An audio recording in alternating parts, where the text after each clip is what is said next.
Welcome to episode number 8 of Tuesday's Upset Forecast, powered by Bookmakers Bet. Every Tuesday, we break down sharp betting angles across football, basketball, and the NFL.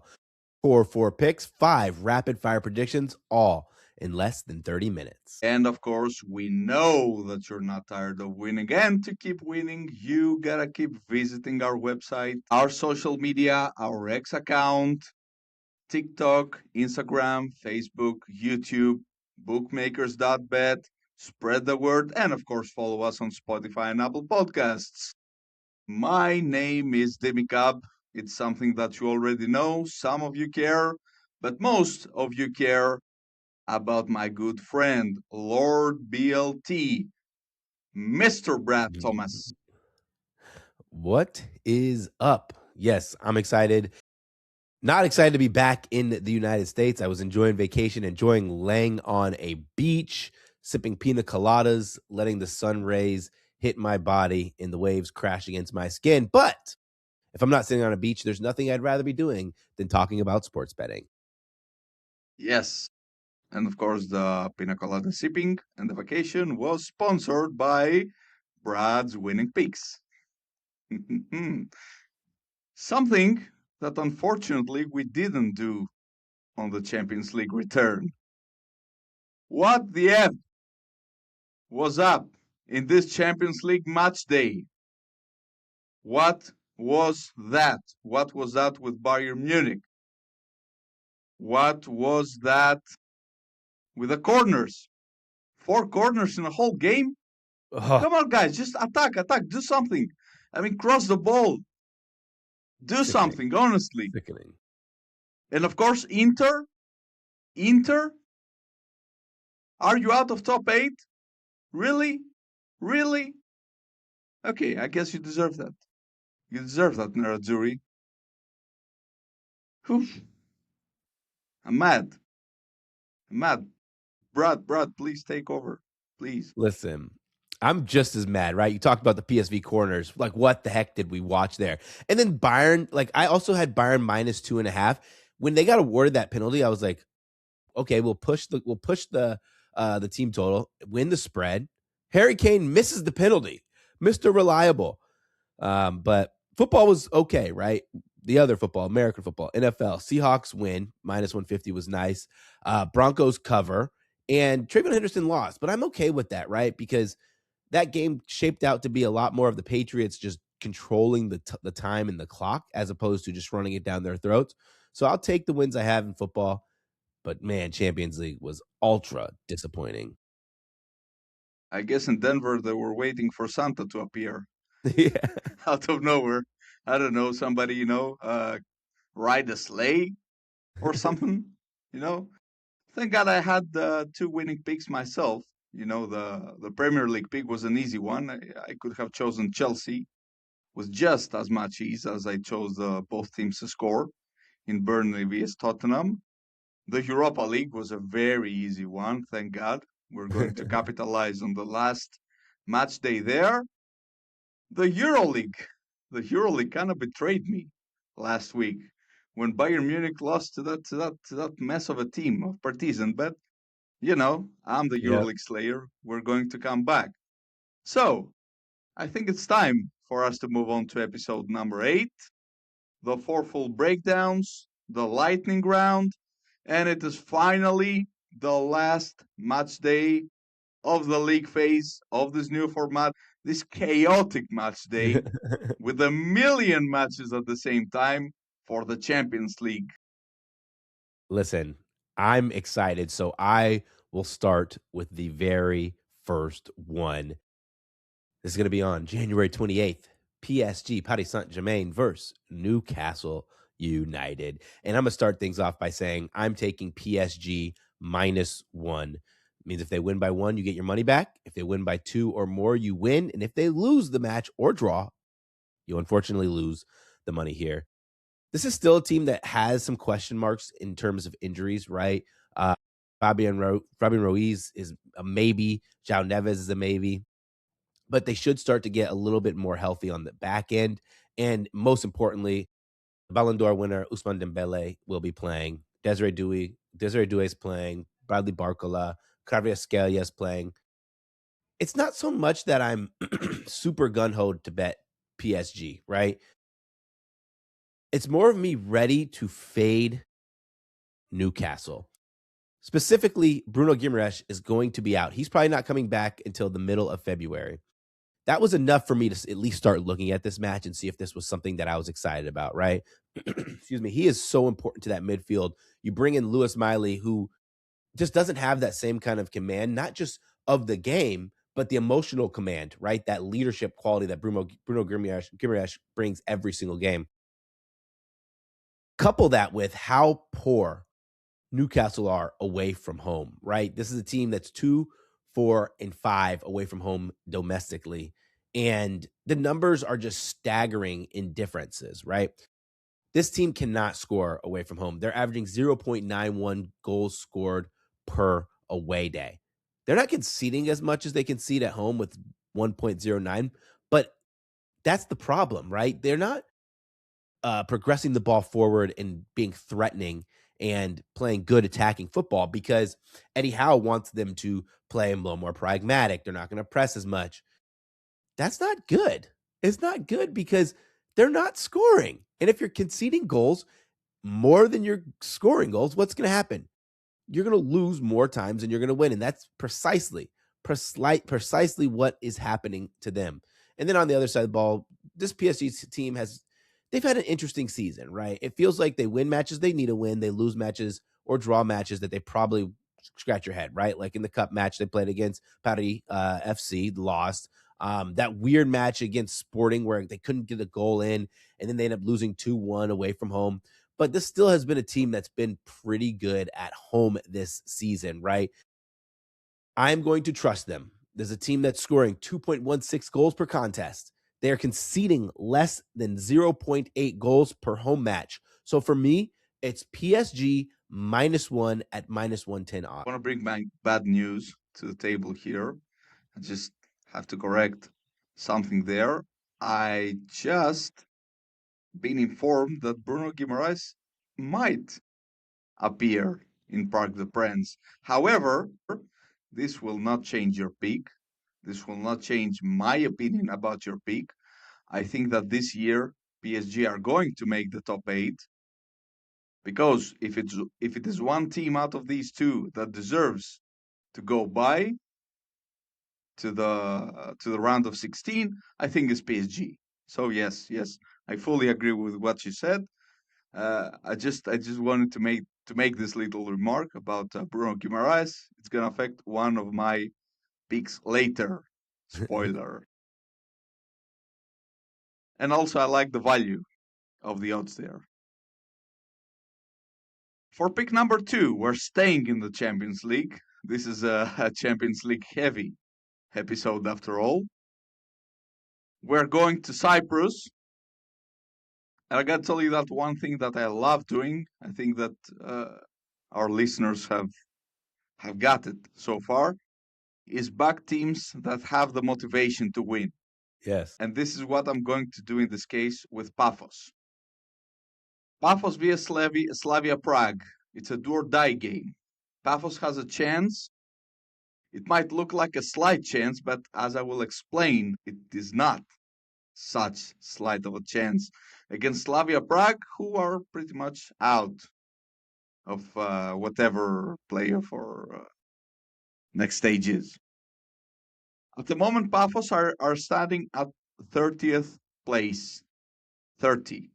This seems very, very far below the table, but it's not because they are just 2 points shy of 24th position. I remind you here that 24th position is the last one that gives a promotion to the playoffs. Their goal difference, -6. Not good, not terrible.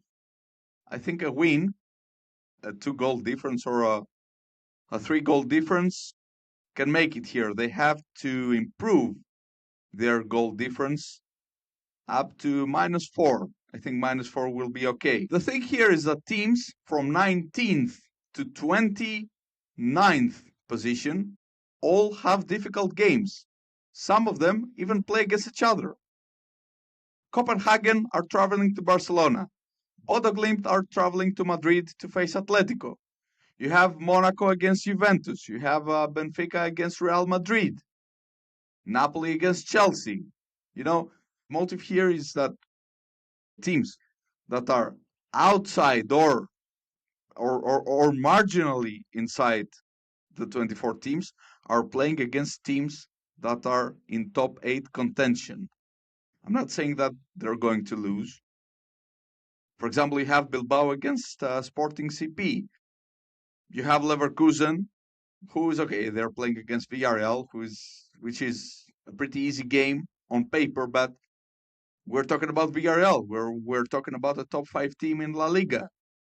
You have Club Brugge against Marseille. You have Ajax against Olympiacos. Two do or die games. Both teams are looking to advance. As I told you, I don't expect all of them to lose. I expect most of them to lose points. And the win for Paphos will do the job. After all, they have scored in all their 3 home UEFA Champions League games this season. They won against Villarreal. They had a great display against Monaco. Okay, their first game was against Bayern Munich. What can a team of Paphos stature do there? And as I mentioned in my intro, Slavia Prague are out. They have lost 2 of their 3 away games with 3-0, and they got a lucky draw in Bergamo. So, at average odds of 2.25, you see the value there. I am going to back Paphos to win against Slavia Prague and maybe to advance to the playoffs. Wow. I think I could get down with that. Paphos it's already a tough place to play, right? And Slavia Prague, like what we've seen late in the stage on last match day when teams are out, is that if they're away from home, they have just rotated like crazy, and then they have prioritized their domestic league. And so I think that's a very fair bet that you'd make, an angle that I was looking at. I actually am doing something similar in my Champions League pick for the next bet, and that's Monaco versus Juventus. And everyone knows I'm a Juventus fan, love Juventus, and I love what Spalletti has done to this team. Right, he's made it dangerous where Chico and Yildiz have been able to play with width, drive towards the defenders, cut back, but they're not always cutting back in to shoot. They're having options of guys making those middle runs, whether it's Kefran, whether it's even Locatelli's getting in, Wes McKinney. It's been brilliant football, but they've also been defending well. Bremer's back healthy, which is fantastic. Right now, standing on the table, Juventus are 12th, right? And there's an outside shot they get the top 8. Outside shot. But with the way Juventus have been playing and not out of the realm of possibilities that this team can make a legitimate run, it might be far-fetched towards a Scudetto, but even better, a firm place in the top 4. I think you have to, if you are going to be Spalletti, put some rotation into your squad, because their do-or-die game was when they played against Benfica last match. You saw the effort that Juventus put in against Benfica to close that game out, because they didn't want to leave it to last match day. What happened last time, and it was actually Benfica who beat them and ruined their Champions League fun. More so, right? So I'm already expecting a little bit of rotation out of Juventus. It's really tough to trust Monaco. And so I'm going to acknowledge that before I say anything. But this is a bet I'm taking is double chance on Monaco, which means if they win or draw, I get paid. Any other result, I lose money. Where you want to trust this team is at home, right? 5-1-4 at home this season versus away, an even goal differential. This team, they're still conceding both home and away, almost 2 goals per contest on both sides. They're scoring a lot more at home. And I think they're just playing more free at home. There's no real differences between the amount of possession they're having, the shots they're taking. It's all really equal, right? They're the same team home and away, but they're just converting their chances at a higher rate. And I think against a semi-rotated Juventus squad, who is more than fine with just getting a point here and moving on, I think the value has to be Monaco double chance. And I hate it that I'm betting this. But remember, we have to bet with our wallets and not our hearts. It's 100 back both your pick and both your word here. Of course, we're backing with our wallets. I do think that Juventus will go heavy on rotation because there's like a 1 or 2% chance to be in the top 8. They have to overtake pretty much half the table to Yeah. make it there. Yes, they were dominant against Napoli. Kenan Yildiz, oof, what a player, man. What a player. But I think Monaco's motivation will get the job done here. I like also the fact that you prefer the plus 0.5 spread instead of the double chance. We have explained why. Something that I will also do for my next pick. Enough with the Champions League. Finally, let's go back to England. Let's go to Liverpool vs Newcastle. Your Juventus, my Liverpool. Liverpool are in 0.0 at the moment. Arne Slot, you have lost control, my friend. Yes. You have lost control. If there is a 0.1% chance that you're listening to me at the moment, please leave. It's time. The team have gone winless in the Premier League in 2026. The fact that they were standing at 4th place before the previous match day, they're now standing in 6th due to the latest defeat in Bournemouth, was because the others were pretty incompetent to build a streak. And you saw Man United winning in Arsenal, Chelsea brushing past Crystal Palace. Both these teams are about to build a streak because they're not as bad as this year's Liverpool. What was up with the lineup in Vitality? What was up with that lineup? Where's Ekitike? Why? Why are you keeping Ekitike out? Why? Because you have a game against Karabakh? Why are you rotating Hakpo, Salah, Beards? Who was your striker, Mr. Slot? Who was your striker? And these, thank God, I managed to dig deep into that crap and find something good, which is Newcastle's double chance in this case. But this was mostly not only because Newcastle's latest display. No, this was because Liverpool cannot win anybody at the moment. Are they going to score first? They will get equalized. Are they going? Their opponents are going to score first. They just lose. Will they play against a tough defense? They will not score. It will be a goalless draw. We've seen Liverpool bottling results in every manner possible this season.